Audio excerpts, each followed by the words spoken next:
The scream ripped through the thin walls, raw and animalistic. It wasn't just anger. It was pure, unadulterated terror. He was yelling, thrashing, something shattering in the next room. I stood frozen by the kitchen counter, coffee growing cold in my hands, the steam a weak cloud against the sudden chill in the air. My breath hitched, not from fear of him anymore, but from the chilling satisfaction tightening in my chest.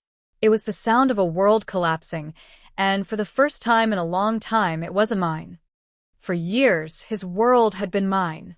Our lives woven together like expensive, intricate fabric. He was the anchor, the center point.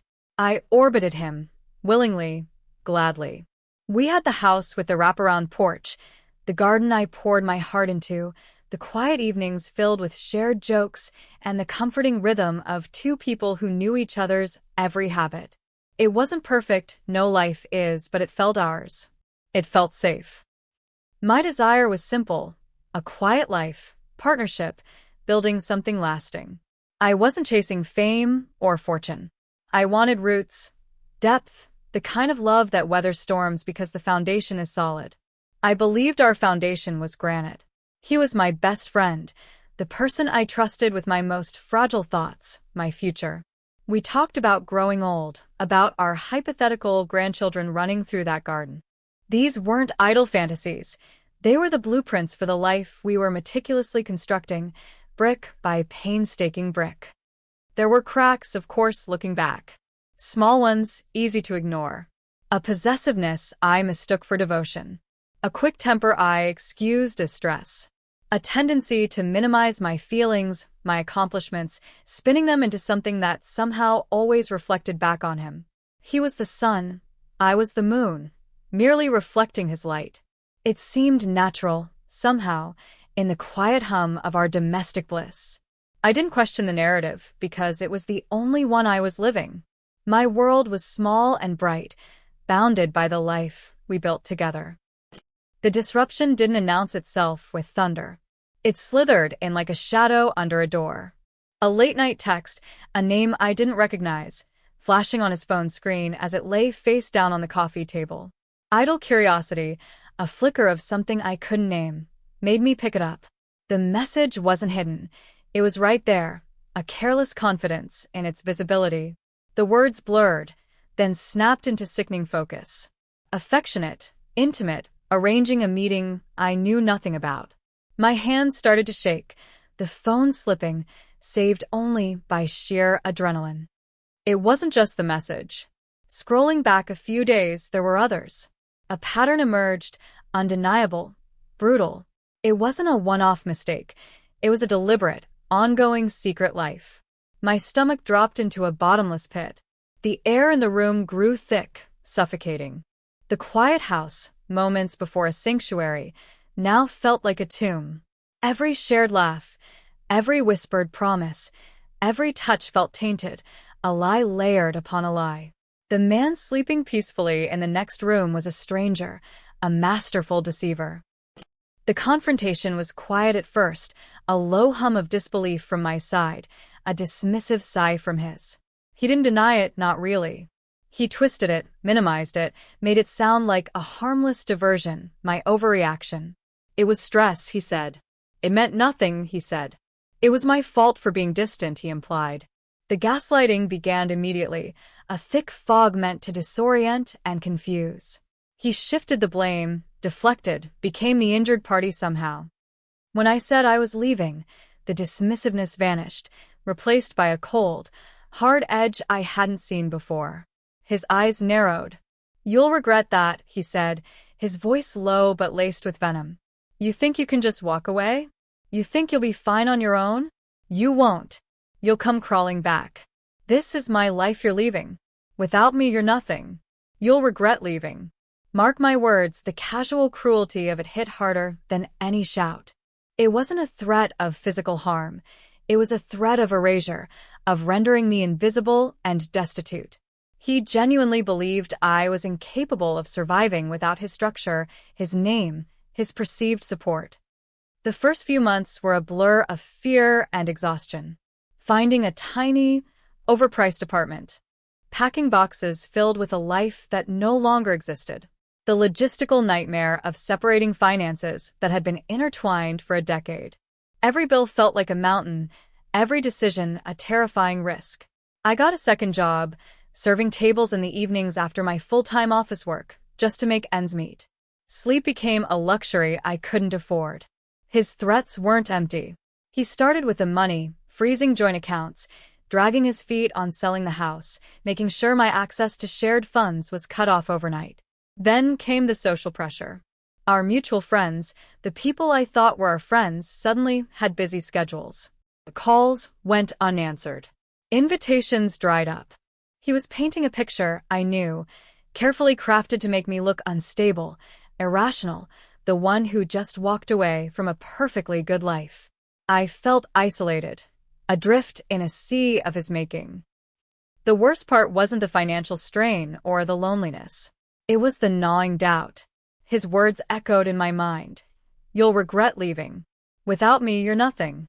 There were nights, huddled in my tiny apartment, the sirens wailing outside, when I almost believed him. Maybe I was nothing on my own. Maybe I had made a terrible mistake. The sheer weight of starting over felt impossible. Despair settled in, heavy and suffocating, dimming the little light I had left. I remember one particular morning. Woke up late, missed the bus, spilled coffee on my only decent work shirt. Got to the office feeling like a failure before the day even started. My boss called me in for a chat, not about performance, but about my personal situation, referencing whispers she'd heard. The humiliation burned. Later that day, I tried to pay for groceries, and my card was declined. Standing there, holding a basket of food I desperately needed, the cashier's impatient look, the line of people behind me. I wanted to sink into the floor and disappear. That night, I didn't just cry. I felt like I was disintegrating. Piece by piece, my identity, my hope, everything was crumbling. It was in that absolute low point, sitting on the floor surrounded by unpacked boxes and unpaid bills, that something shifted. It wasn't a sudden burst of strength. It was a slow, simmering rage. Rage at him, yes, but mostly rage at myself. Rage for believing him, for letting his voice become my inner monologue, for letting his actions dictate my worth. His words, meant to break me, instead became the grit in the oyster. "You'll regret leaving." The thought solidified into a hard, cold stone in my gut. No. I wouldn't regret leaving him. I would regret letting him win. Letting him erase me. The realization wasn't just emotional, it was strategic. He had power because he controlled the narrative, because he thought I had no recourse. He thought I was helpless. But helplessness was a state of mind I could choose to shed. I had nothing left to lose. The fear was still there, a constant companion, but the rage was louder. It whispered, "Fight back." But how? He was financially stronger, socially connected in our old circle. I was starting from zero, exhausted and alone. Fighting him in court felt like walking into a meat grinder I couldn't afford. His smear campaign was insidious, hard to combat directly without sounding bitter or crazy. Then I remembered the phone. The messages. Everything. And I started thinking differently. Not about fighting him on his terms, but about changing the game. What if the playing field wasn't the courtroom or the social circle? What if it was somewhere else entirely? Over the next few months, fueled by caffeine and sheer, grim determination, I started gathering information. Not just about the betrayal, but about everything. Financial records, dates, names, timestamps, screenshots. Anything I could find that documented his actions, his deceptions, his control. It was tedious, painstaking work, like sifting through ashes for diamonds. I worked my 2 jobs, paid my bills, and spent every spare moment building my case, not for a lawyer, but for something I wasn't sure of yet. It was a silent, solitary war effort. He had tried to bury me, but he had only succeeded in planting a seed. And that seed was growing, underground, unnoticed. The crisis deepened as I worked. He seemed to sense a shift, a new resolve in my brief, necessary interactions with him about practical matters. He escalated. More aggressive emails from his lawyer. Attempts to block access to even my personal belongings left at the house. Friends I hadn't heard from in months suddenly reached out, not to offer support, but to mediate, clearly echoing his talking points about my unreasonable behavior. The pressure mounted, a constant, heavy weight on my chest. It felt like he was trying to provoke me, to push me over the edge, to make his narrative of the unstable ex a reality. There were days I faltered. Days the mountain of evidence felt pointless, the prospect of using it daunting. Days I just wanted to disappear, to change my name, move to a different country, and forget this whole agonizing chapter. The loneliness was a physical ache. I watched couples walking hand in hand, saw families laughing, and felt an immense, crushing sense of loss, not just of him, but of the future I thought I had, the identity I had built. He had taken so much. Was there anything left to save? The turning point wasn't a single dramatic moment. It was a quiet evening, staring at a spreadsheet filled with dates and amounts, evidence of deliberate financial sabotage.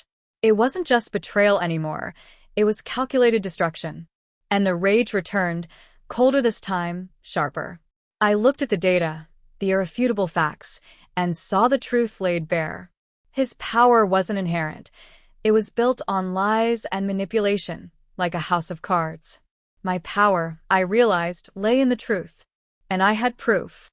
His threat, "You'll regret leaving. Without me, you're nothing," became a taunt I replayed, not with fear, but with defiance. What if being nothing to him meant being everything to myself? What if leaving him was the single bravest, most important thing I had ever done? The narrative he was spinning was a poison, and the only antidote was my story, unfiltered, unspun, backed by undeniable facts. I made my decision. I wasn't going to fight him in the shadows anymore. I was going to bring his actions into the light. The digital age offered a different kind of battlefield, a public square where narratives live and die by authenticity. I would tell my story, not just about the infidelity, but about the years of quiet control, the gaslighting, the financial manipulation, the smear campaign that followed. I would use the evidence I had painstakingly gathered to support every claim. It was a terrifying prospect, putting my pain, my humiliation, my private life out for the world to see. But the alternative, letting him win, letting his lies stand, was even more terrifying. This was my chance to reclaim my voice, my identity, my worth. This was my fight. I spent weeks writing, pouring out the years onto the page, finding the words for emotions I'd kept buried deep inside. It was cathartic, painful, and incredibly lonely work. I polished it, fact-checked it against my evidence, removed anything that wasn't strictly true or provable. This wasn't revenge born of fleeting anger. It was vindication built on irrefutable facts. When I finally finished, reading it back felt like looking at a complete picture for the first time. This was my life, the real version, not the one he had tried to write for me. Choosing the platform was the next step. It needed to be somewhere voices could be heard, stories could spread. I chose one known for personal essays, for raw honesty. I submitted it under a pseudonym, a small shield, though I knew the story itself would be recognizable to those who knew us. Then I waited. The waiting was agony. Every email notification sent a jolt of adrenaline through me. Days turned into a week, then 2. Doubt crept back in. Had I been foolish? Was this a terrible mistake? Had I just exposed myself to more pain, more ridicule? "You'll regret leaving." His voice, insidious, wormed its way back into my thoughts. Then an email arrived. Not a rejection, an acceptance. They wanted to publish it. A wave of nausea mixed with exhilaration washed over me. It was happening. The quiet war was about to go public. The day it went live felt surreal. I logged in, saw the headline, stark, simple, true. My hands trembled as I scrolled through the words, my words, laid bare for the world. I closed the laptop quickly, unable to watch. I went to work, served tables that night, went through the motions of my life, my stomach in knots. The next morning, I woke up to a phone that was vibrating off the hook. Notifications flooded the screen, social media alerts, texts, emails. My article wasn't just published. It had exploded. It was being shared, commented on, discussed. People I didn't know were leaving messages of support, sharing similar experiences, offering solidarity. The story had resonated. It had struck a nerve. And then came his call. His voice on the other end wasn't the calm, controlled tone he usually used. It was frantic, accusatory, spitting fire. "What did you do?" he screamed. "What the hell did you publish? Are you insane? You think this is funny? You think you can just lie about me like this?" He was blindsided. Utterly, completely blindsided. He hadn't just thought I was incapable of surviving. He thought I was incapable of fighting back in a way he couldn't control. He expected me to quietly struggle, maybe badmouth him to a few friends who wouldn't listen, maybe try to get a lawyer who he would bury in paperwork. He never, ever anticipated me taking my truth, backed by evidence, directly to a public platform where it could spread like wildfire, bypassing his gatekeepers and his carefully constructed narrative. I stood in my small kitchen, holding the phone, listening to his carefully built world crumble in real time through his screams. He railed against the lies, the fabrications, demanding I take it down immediately. He threatened lawsuits, ruin, everything he could think of. But his voice lacked its usual power. There was panic in it, genuine fear. He was losing control and he knew it. This was the climax. Not a courtroom battle, not a dramatic showdown in the street. It was a phone call, his rage impotent against the rising tide of public awareness. He had spent years building a fortress of lies, and I had just dropped a truth bomb that blew a hole clean through it. He had underestimated me at every turn. He thought I'd regret leaving him. He never imagined he'd regret me leaving with my story and the evidence to back it up. I waited for his tirade to subside just enough to speak. My voice was quiet, steady. "It's all true," I said. Every word. And I have the proof. The silence on his end was deafening. He stammered something, then hung up. The scream I heard later, the one that ripped through the walls of the house he was still in, the house that used to be ours, was the sound of that realization hitting him fully. The viral story wasn't just embarrassing, it was devastating. It exposed the calculated cruelty, the deliberate deceit, the financial manipulation. People weren't just hearing my side. They were seeing the evidence I hinted at. They were recognizing the patterns of behavior he had perfected behind closed doors. His reputation, his business relationships, his standing in the community, all built on his carefully managed image, were disintegrating in real time. The aftermath is complex. There was a flood of support, messages that brought tears to my eyes, connections with strangers who felt less alone because I had shared my truth. There was also backlash, of course, from his defenders, from people who reflexively disbelieve women, from those who hate seeing someone stand up for themselves. But the wave of support was stronger. His world did collapse, at least the part of it built on lies. The legal threats faded when his lawyer realized the truth was public and documented. Business opportunities dried up. The friends who had ghosted me suddenly wanted to catch up, seeing which way the wind was blowing. I kept my distance. I didn't want his leftovers. I didn't get the house back, or the years lost. There wasn't a magical payout. The financial struggle continued for a while, but it felt different now. It was my struggle, for my future, not a consequence of his actions I had to passively endure. The emotional closure isn't a neat package. The scars are there. The trust issues run deep. But the crushing weight of despair is gone, replaced by a quiet strength. I learned that my voice is power. That truth, even when terrifying to share, can be a potent weapon. That being nothing in someone else's narrative doesn't mean you are nothing. It just means you're free to write your own story. I don't regret leaving. Not for a second. It was the hardest thing I ever did, and it led me through darkness I never thought I'd survive. But on the other side, I found myself. And that was worth everything he ever took. He said I'd regret leaving. But he was the one left screaming. If this story hit close to home, I'd love to hear your version. Drop a comment with where you're listening from and what time it is. And if you haven't already, please subscribe. It helps me more than you know. Thanks for being here. Subscribing helps bring more of these to life.